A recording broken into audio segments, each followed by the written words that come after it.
Hello and welcome to Rewired Mind Counseling Podcast. My name is Esther Obonde and I am the host of this show. Thank you for joining us for today's pioneering podcast on overcoming anxiety and depression using coping mechanisms.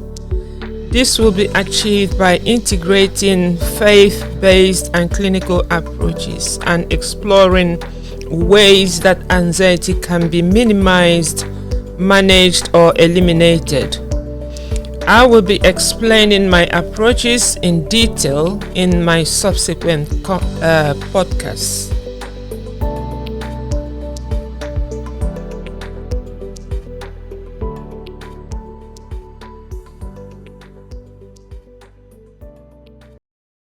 Good morning, everybody. Is it good morning? Yes, it is. Yes, it is.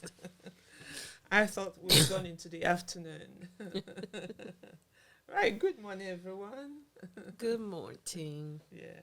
So today we are happy and we have the pleasure of introducing or welcoming Reverend Erica Fulton to the podcast episode 11 to share her experience, her expertise, and her thoughts, whatever she thinks about adolescence trauma and the correlation between trauma, anxiety, and depression.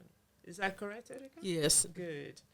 So I have the pleasure of introducing you to this podcast show today. So you know, take a stand and tell us what you think.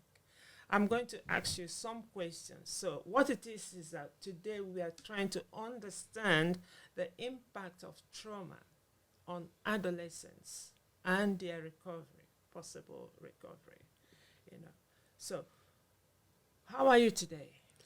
It's been a a challenging couple of days, but I'm definitely feeling a lot better. So Good. I'm grateful for that. That's good. Thanks be to God. Yes. Yes. Thank you, God. So what coping skills did you apply? Well, especially these couple of days for me, I believe rest is a coping skill. Yes. Knowing when to unplug, knowing when to decrease your screen time, That's right. reaching out for support, Mm-hmm. prayer, Mm-hmm. engaging in your hobbies, watching TV, favorite shows. Yeah. For me too, it was really support, having people call, check on me, ask me how I'm doing.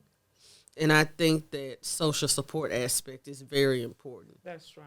That's right. And this is my personal belief. I don't believe we were created to exist in isolation. Yeah. We were created for connection, Yes. and that's just our natural makeup as human beings. Yeah. Yeah. You are correct.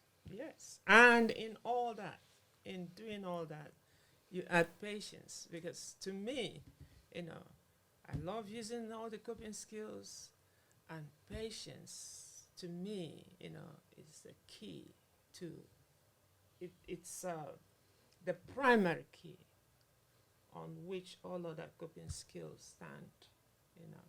What do you think? Um, I completely agree with that. I think we live in a society where, patience can almost sound like a bad word because we live in a microwave generation. Excuse me. We want it and we want it right now. That's right. And when we have to wait, I mean, we get upset. If we go through a fast food line and we have to wait more than 5 minutes, we're ready to throw a hissy fit. No, we have Amazon Prime. 2, 3, 4 years ago, you may have had to wait maybe 2, 3 weeks for a package. That's right. If we don't get it by the third day, we're ready to throw a hissy fit, demand our money back. And I think that's been our downfall in some ways, Yes. not having to wait for some things. Yes. So we've gotten this mentality of I gotta have it and I gotta have it now. Yeah, okay. And that could be good, but then that can be very bad. Yeah, yeah, yeah. That's true. That's true. So it will be interesting because I just talked about patience. I love patience, and I am an advocate of patience. So it will be good, for you to come on some other time and talk more, on patience. So knowledge is unity, so we can learn from you. So today, let's go into the topic we've put forward to discuss. Right, it is understanding the impact of trauma on adolescence and recovery. So, what is PTSD and how does it affect adolescents? Well, PTSD, it's, excuse me, they are basically trauma responses. And they are severe trauma responses because if a person is exposed to a trauma repeatedly, or if it's severe enough, they can possibly develop post traumatic stress disorder syndrome, which is what PTSD is. And there's more than one dimension to it. One of the, I call it the telltale signs, is avoiding. Avoiding anything that is a reminder of the trauma. Now, for young people, excuse me, that can mean thoughts, internal reminders, thoughts, cognitions. I've heard a lot of them say, I just try to forget about it. And I explain it to them. It's almost like when you eat your food and you you have to digest it, right? Well, the food has got to come out. It can't just sit in our No, bodies, no, that's all. excuse me, because then it could turn toxic. Well, I explained to them, excuse me, that it's the same principle with the emotions that are connected to trauma, and that trauma doesn't just go away. If we do not process it or deal with it, it's going to be there. Yeah. And it's going to end up coming out in very unhealthy, self harming, risky behaviors. But one of the, as I said, avoidance is one of the dimensions. Another dimension of it is flashbacks, nightmares. Anytime they come into contact with a reminder of the trauma, they emotionally relive it all over again. I've heard not just adolescents. I've had some of my clients say it's like it happened all over again, and I said, "Well, you did experience it all over again, not literally, but you emotionally you re-experienced that trauma." So there's that aspect of it. There's the sleep disturbances, and a lot of times that is due to consistent nightmares. Yeah. And so, if a child is having these flashbacks and these nightmares, well, it stands to reason that's going to affect his or her academics. That's going to make it hard for them to focus. You can't really focus if you're not getting sleep. Um, for some people, it shows up in suicidal ideations. For some teens, substance abuse, self medicating with food, with drugs, self medicating with sex. These are all connected to the PTSD symptoms. And sometimes, a lot of times, young people don't, they know that they're experiencing something, they just don't have a name for it. And they don't always know how to verbalize to another adult. I've experienced this trauma and I'm having PTSD symptoms. So they may start acting out the anger, or acting out the frustration, or acting out the aggression. And so with PTSD, as I said, there's the avoidance piece of any external or internal reminders. There's the angry outburst, developing negative beliefs about themselves, the world, things such as I'm not worthy, I'm stupid, I'm tainted. Because I was raped, I'm damaged. Nobody will ever want me. And these thoughts produce shame. And then shame shows up in the self-destructive behaviors. And sometimes the parents are, and they don't know. So I'm not throwing parents under the bus, but they may have their own frustrations they're dealing with. And they may say, "What is wrong with you? Why do you keep doing that? I gotta run up to the school every single day." And the child may not know how to verbalize, I'm traumatized and I'm hurting and I don't know what this is I'm dealing with. So they're acting it out. And then it affects the whole family system, which is probably a whole nother show. But I mean, the whole family gets impacted by trauma, no matter who it is within the family that has it. It's going to end up causing a breakdown if it's not addressed. And that in PTSD, as I was reading one day, it could be genetically passed down to the next generation in the form of behavioral patterns. So if adolescents have PTSD and it's not treated, then eventually they're going to pass those behavioral patterns down to their children.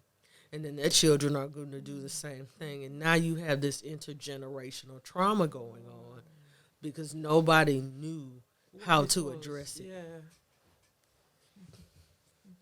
Yeah, it's a sad, negative cycle. Yeah, and that avoidance. It's for me that's just a telltale. When they say I don't want to think about it, I don't want to talk about it, and I'm like, well, you're wearing the trauma. It's all over you.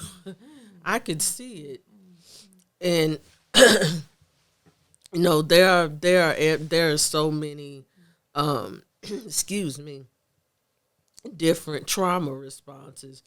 Sometimes people may say, "Well, I don't remember." My mind went blank, and I say, "Well, your mind went blank because a certain part of your brain shut down."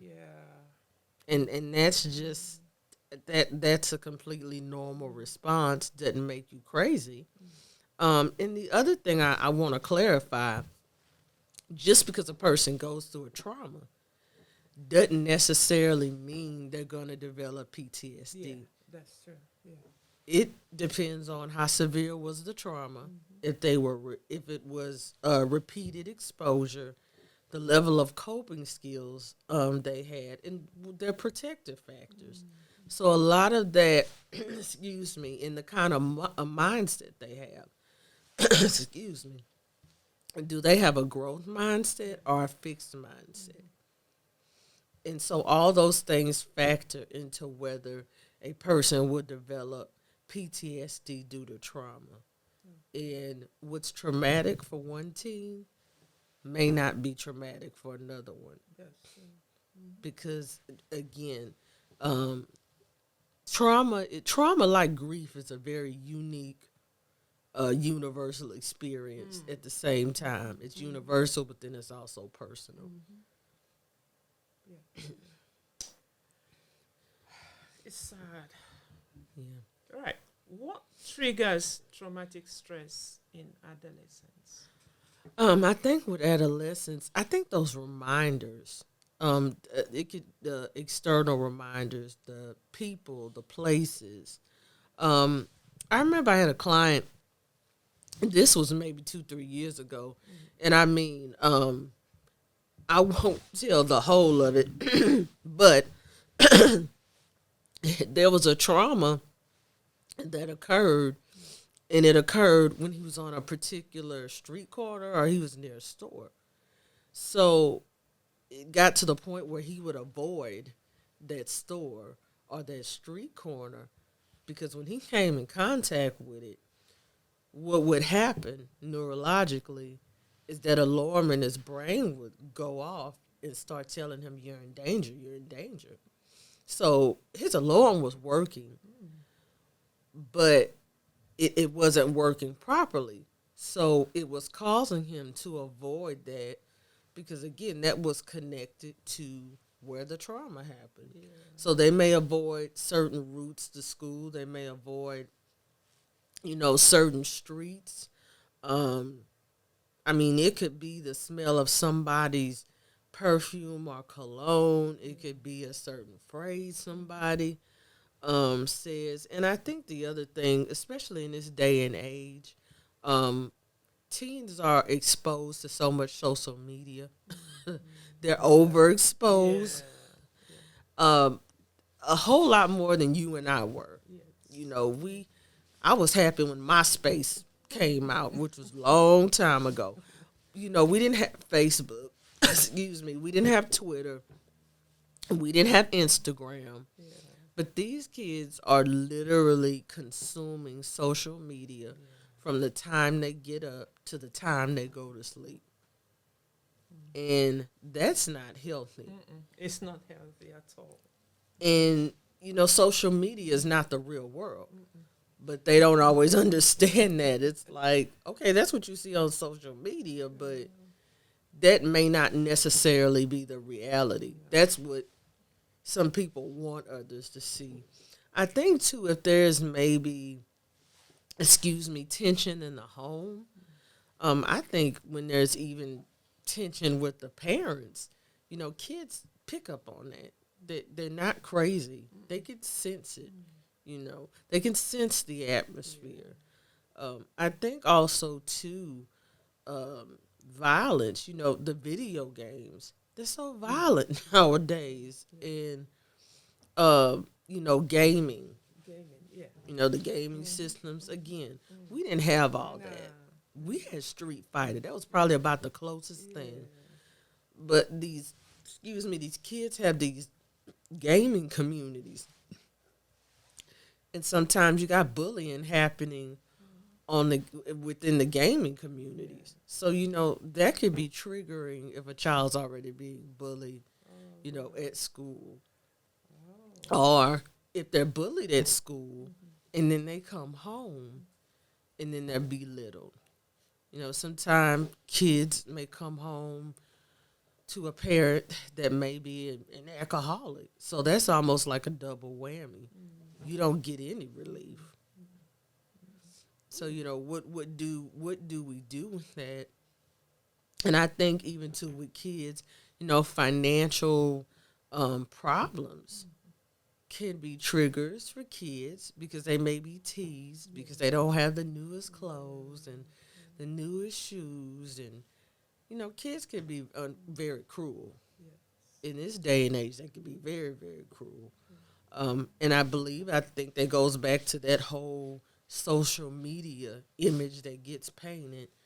And it's not realistic. But, you know, again, they're kids. They don't really know that. That's true. That's true. Well, it's a sad world, but it will get better with, you know, application of things like knowing what to do and going about doing them. So our kids need some, you know, good information out there. So what are some of the signs or symptoms to look out for in childhood or teenage struggling with trauma?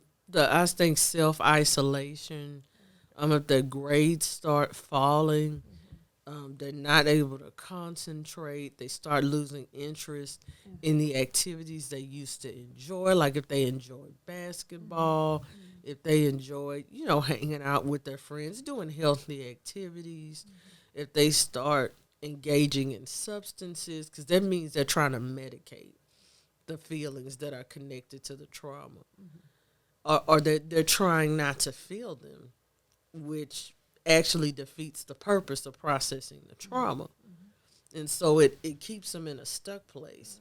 So if you start to see failing grades, poor school performance, sometimes it could be, you know, them constantly getting into fights at school.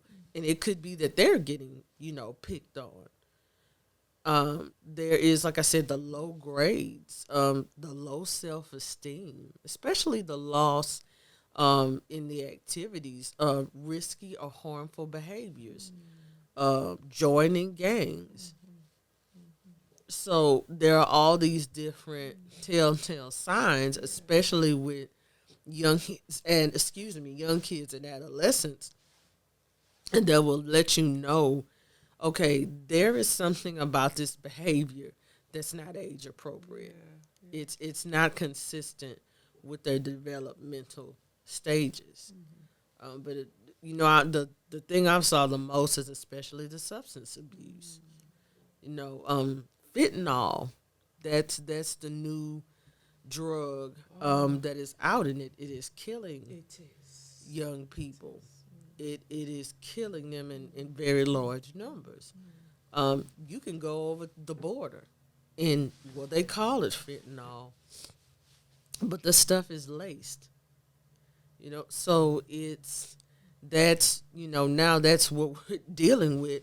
Excuse me, and the epidemic, I call it, and that all goes back to kids not knowing how to emotionally regulate. And sometimes it may be an offshoot of the fact that mom and dad may not know how to self-regulate, and maybe they were not taught. You know, also, I do ask with teens as well as adults about what were the emotional expressions that were allowed growing up. Was crying permitted? Were you allowed to be angry? Were you allowed to experience sadness? So that's So it means parents need have always a close observation of their kids to in order to notice the signs and symptoms as they come up. Yeah, skipping class. Yeah. All those, excuse me, eating, sleeping too much or sleeping too little. Yeah. There are too many signs to look out for. All right. Right. Do adolescents become anxious or fearful? Even feel depressed or alone? Oh yes, they definitely excuse me. They definitely deal with depression. They deal with anxiety. I believe peer pressure, that that desire to want to fit in. And I think in this day and age it's a lot harder for teenagers because again, you have all these influences on social media, TV, music. They're constantly having all these messages shoved down their throat. And again, we didn't have we didn't have all of that. If we said excuse me, if we said we were bored, they tell us go outside and play or read a book or go to the library.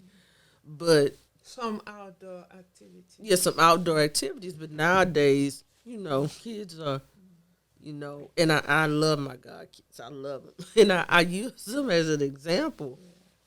Cause boy, they can get on that phone and they just like, and again, I just, I use that as an example. And I think again, even too much screen time can increase the risk of depression. Yes. Because then they start comparing themselves and feeling like I'm not cool enough.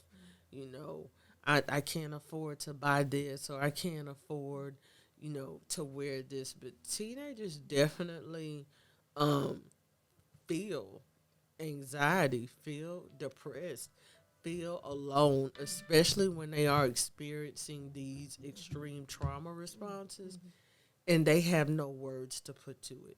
And they have no way to explain it. They don't know the language for it. They just know something's off.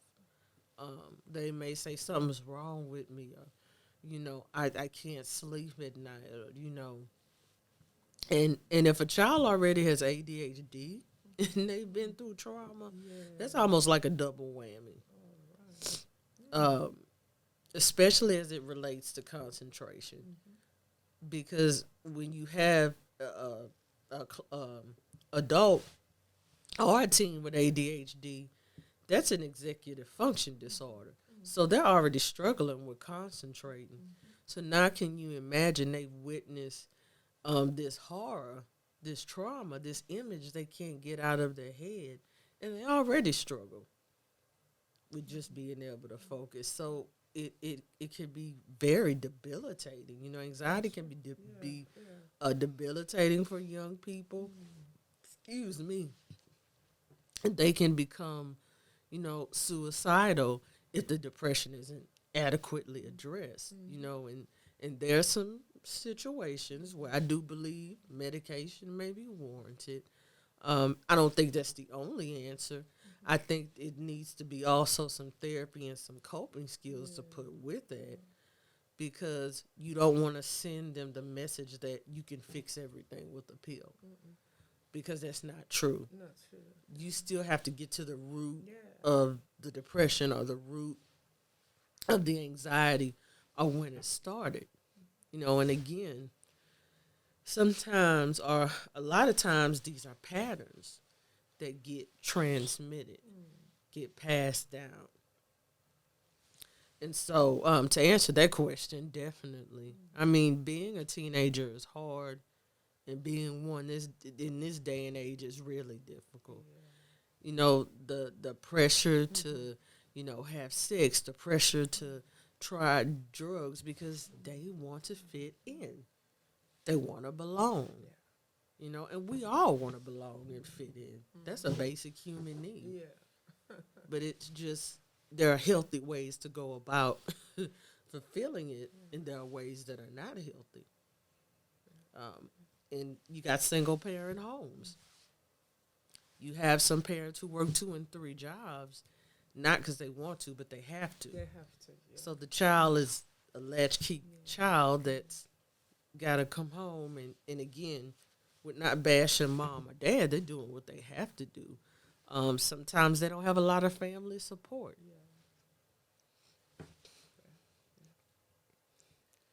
It is tough, And you mentioned screen time.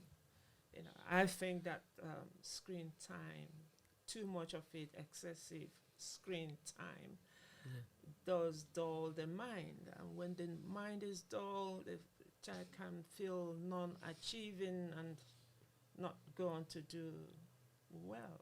That can cause depression. Oh, yes, definitely. And they don't develop social skills. They don't know how to have a conversation and talk to people face to face, because they're just... And that gets lost in the grand scheme of things. I'm all for technology, but there's got to be a cutoff. You got to give them a cutoff. Hey, you've been on this video game for 2 hours. It's time to shut it down.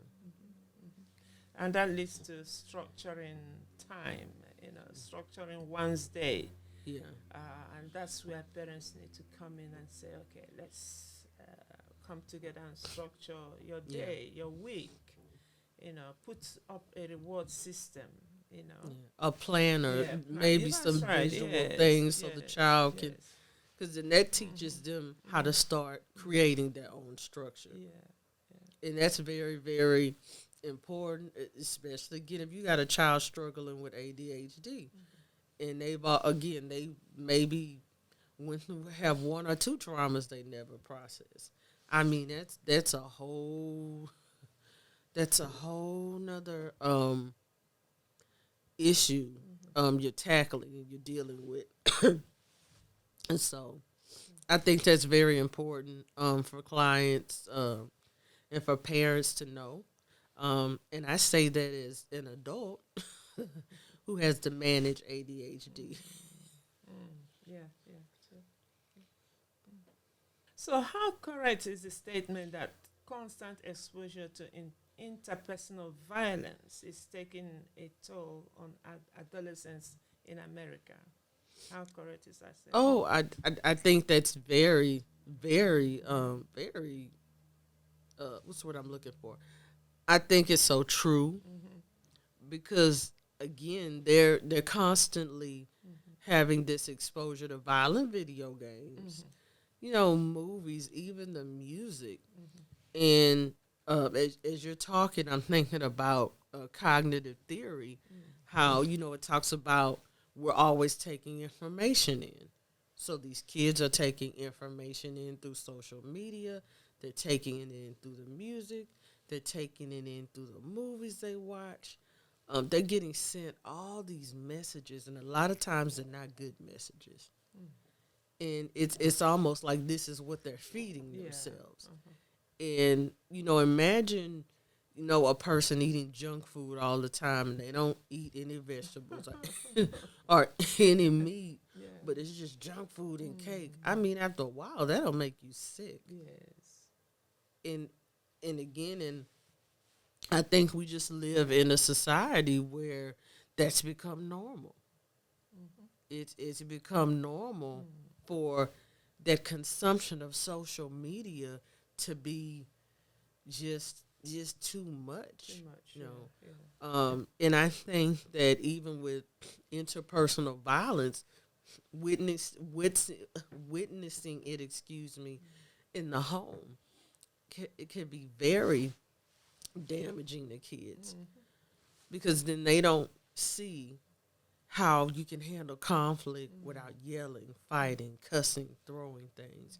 So if they see mom and dad doing this, they're going to grow up like, oh, okay, this is what I do when I get mad. This is how I set a conflict.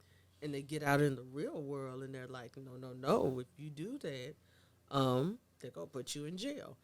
You can't go around breaking people's things or putting your hands on people. But I think it really does boil down to just even the images we see in the movies and the TV shows. It's almost like violence is glorified. And I think it's true, especially within the African American community. Many of the images we see is black men as thugs or drug dealers. And that's not who we are, but the depiction. Yeah. And it's almost like to be a man, you got to be violent, and that is so not true. But again, these kids, especially our boys, who are very impressionable, this is the message they're getting sent. Yeah. And you may have girls who say, "Oh no, I don't want the nice guy. I want the thug." So you want the person that's going to disrespect you and put their hands on you. And I think it comes from all these messages they get from all these different outlets. That's true. Oh, well said.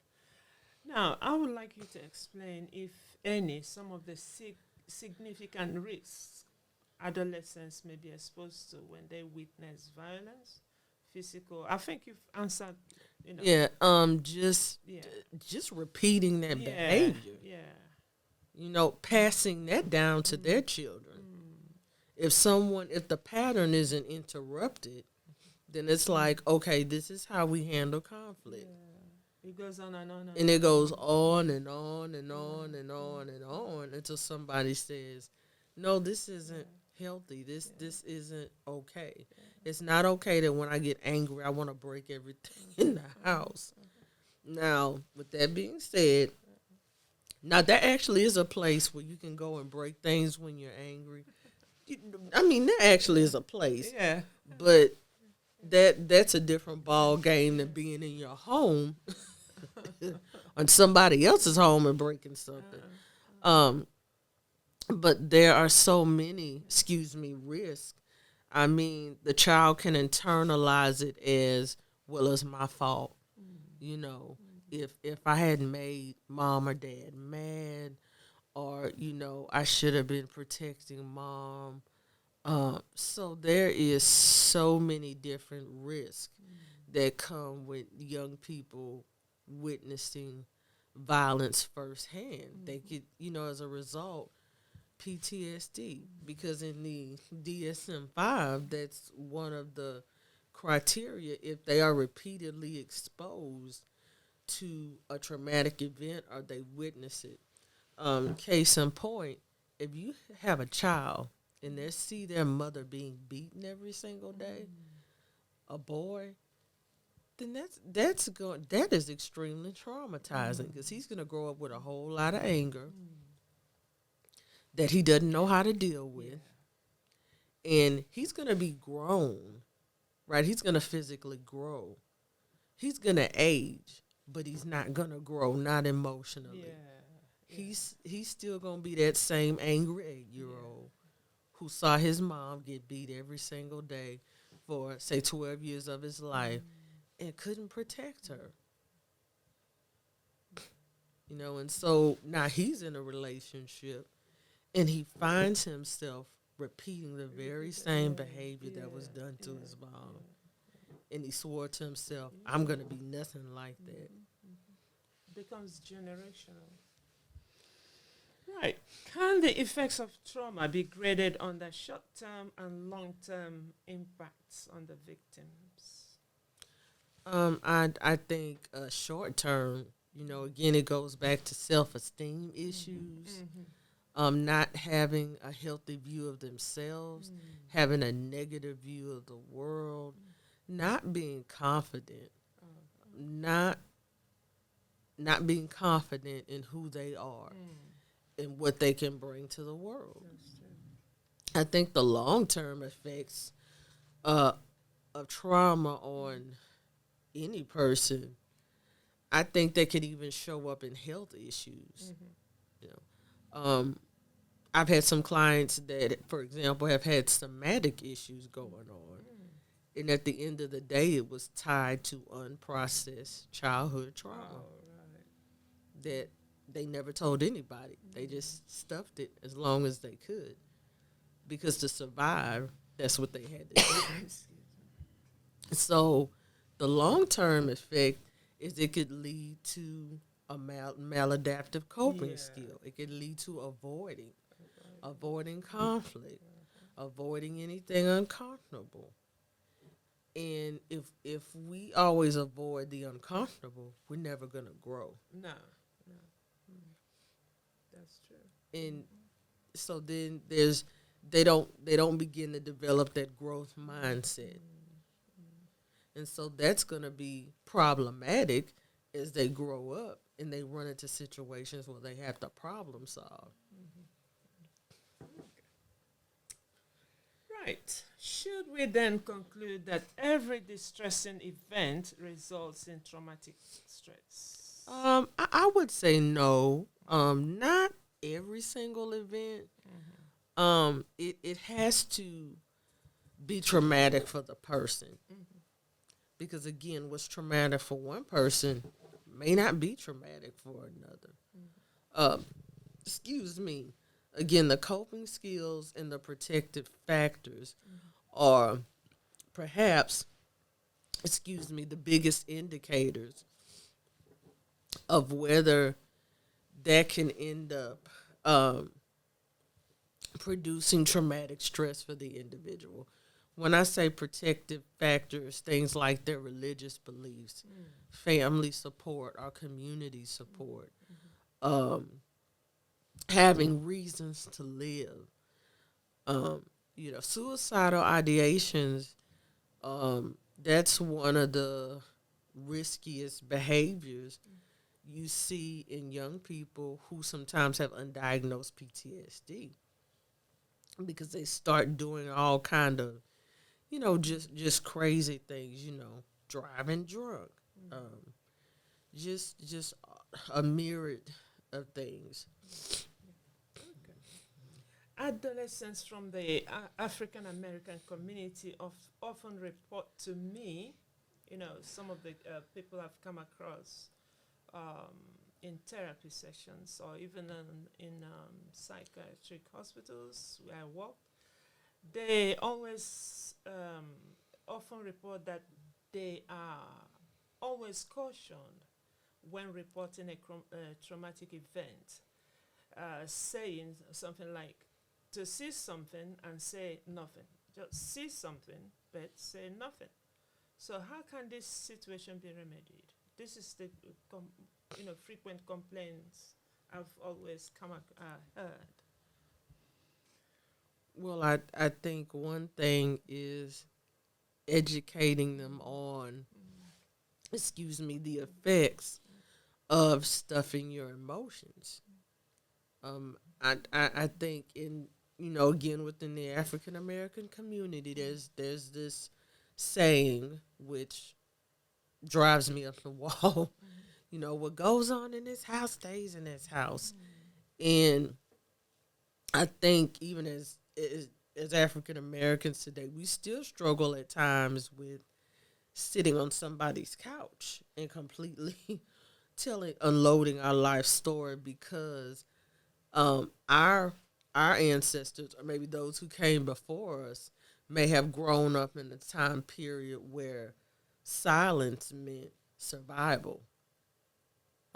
And to me comes to mind is racism, which is, that's very systematic. It's not just one person; it is a system. And I think about the era that my grandmother grew up in, and I was actually reading a book yesterday on post traumatic slave syndrome, and the author was saying how her father on his deathbed was telling her a story. Basically, when he was very young, he was on the side of the road, and these white boys came up, and they basically told him to do something, and I won't say the word they used, but he looked at the author and he said, "Well, I did it for you, Joy," meaning he complied, because had he not done it, that could have been his life, and then he would have never, you know, been able to be there for his kids. And she just basically talked about how she saw her father a bit differently, that there was a lot of humiliation and pain that he took so that his family would not have to suffer, you know. And I don't know what it's like to have to live with that, even on your deathbed, but excuse me, I say all that to say that, in the long run, stuffing one's emotions, health wise, it will eat you from the inside out. All right. So, what support or coping mechanisms can be given to adolescents experiencing trauma? I think one can be, I think, group support. And again, before you put that young person in the group, I would recommend, you screen them first off to see if they are a good fit for a group, or if there needs to be some one-on-one counseling initially, and then when they get stable enough, integrate them into a group environment. I also think journaling, you know, engaging in positive activities, sports, soccer, having family support, safe people that they can go to and express how they're feeling, and not feel like they're going to get yelled at or they're going to get in trouble if they say, "Hey, this is what's going on with me." I always say to my clients, whether it be an adult or an adolescent, that I don't just look at behavior. I always say I kind of work a little backwards and ask myself, okay, what is this really about? What this child is acting something out. So what emotion is he acting out, he or she, and why? What activated this? What started this? Have there been any stressors in the home recently? So those are the things I say I keep in the back of my mind. Okay. Right. Thank you so much. You've done very well. What I would have added is that the Turkish people, that's the Turks, they have a wise saying for those in the habit of disguising their anguish. It states that he that conceals his grief finds no remedy for it. So, following that statement, what have you got any words of encouragement to give to parents and guardians or of adolescents suffering from trauma and choosing to conceal it? Because you reveal it, you get remedy. you conceal it, you know. Yeah. Basically, if you don't allow yourself to feel it, you can't heal from it. And if you stuff it, you don't allow yourself to process it, you're never going to be able to move beyond the trauma that you went through. The word of encouragement I would leave for the parent or the guardian is just be a safe space for them. Be a safe space. And when I say a non-judgmental space, I'm not saying that you can't discipline properly. Because I do believe in disciplining properly and within With reason, love. with love, but don't be so quick to maybe want to attack or what is wrong with you, and I get that sometimes we do that as adults because we're dealing with our own stuff and our own frustrations. So I don't want to make light of that either. I would encourage them to just have a relationship with their kids where they know, hey, I can go to mom or dad and I can tell them my struggle and they're not going to flip out on me. Yes. The other thing I always tell anybody who's been through trauma is you're not your trauma. You and your trauma are two different things. Yeah. But many times we start to equate who we are with what we've went through. And there's a line of separation between the two. And so, excuse me, that is the encouragement I give to parents, guardians. Don't give up on your kids. Don't ever stop, fighting for them. And remember that it takes a village. Yeah. To raise a child. It really does. In this day and age, you better have a village if you got some children. Whatever that village looks like, I'm my job is not to tell you what your village is supposed to look like, but have you a village, have you some people who can speak in and impart, or some people that maybe your child feel like they can go to that's within that village, who's not gonna steer them in a direction that is not healthy for them. Yeah. So there is need for a support system. Yeah, Strong support system. Yes. And I would encourage the parents to do their own therapy, to explore if there's some unprocessed trauma that maybe, they didn't know how to deal with. Yes. And there's no shame in that. I grew up in I'll just say a very interesting family household. I'll just use that word interesting. Yeah. Thank you so much, Reverend Erica. You've done very well, and I appreciate your presence on this podcast. And you have great ideas, experiences, and things you can share with the world. Those who are going through trauma, especially the adolescents. So thank you so much, and we look forward to having you back on this show. Thank you. And if anyone has enjoyed this topic on adolescence and trauma, please subscribe to the podcast, following the link below, and we'll be, updating our topics from time to time and making it very interesting, so that people have needs, and we hope to meet those needs. So thank you for listening. Well, thank you for having me on the show. Thank you.